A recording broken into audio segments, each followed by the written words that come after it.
Bonjour à tous et merci de nous suivre pour ce flash d'information. Hier, du côté du palais présidentiel, 5 ambassadeurs, ceux de la Libye, du Niger, de la République démocratique du Congo, de l'Angola, de la Hongrie, ont présenté leur lettre de créance au président de la République, Alassane Ouattara.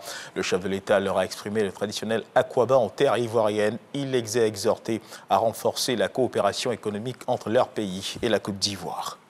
La Côte d'Ivoire est en deuil, vous le savez certainement. Le Sénégal, solidaire de la Côte d'Ivoire, donc frappé par le deuil. Le premier vice-président de l'Assemblée nationale du Sénégal, à la tête d'une délégation, a été reçu en audience par le vice-président de la République, Timoko Méliès Koné.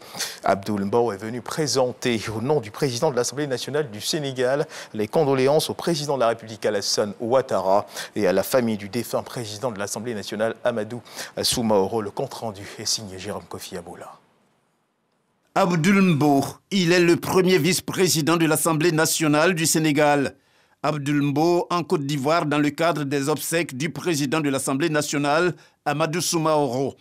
Reçu ce jeudi au palais présidentiel par le vice-président de la République, Timoko Méliès Koné, il a indiqué être envoyé par le président de l'Assemblée nationale de la République du Sénégal, Moustapha Niasse, pour présenter au nom de l'Assemblée nationale sénégalaise les condoléances au président de la République, Alassane Ouattara, et à la famille de feu le président Amadou Soumaoro. Nous sommes reçus par le vice-président de la République au nom de son Excellence Alassane Ouattara. Et parce qu'Amadou Soumaoro était un ami et un frère du président de l'Assemblée nationale du Sénégal, son Excellence Moustapha Niasse. C'était son ami, son confident, son collègue, mais aussi son compagnon au niveau non seulement de la CEDEAO, mais aussi au niveau de l'Assemblée parlementaire de la francophonie, parce que le président Moustapha Niasse est un des vice-présidents du président Amadou Soumaoro. Donc c'est pourquoi, quand il est rappelé à Dieu, il ne pouvait pas ne pas envoyer une délégation ici en Côte d'Ivoire pour présenter les condoléances à sa famille, mais aussi au président Alassane Ouattara.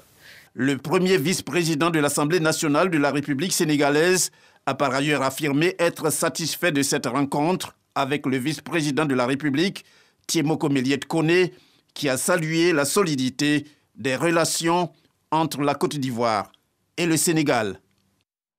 Est décédé le 7 mai dernier, le président de l'Assemblée nationale, Amadou Soumaoro, sera inhumé ce vendredi 13 mai, peu après la prière de 13 h.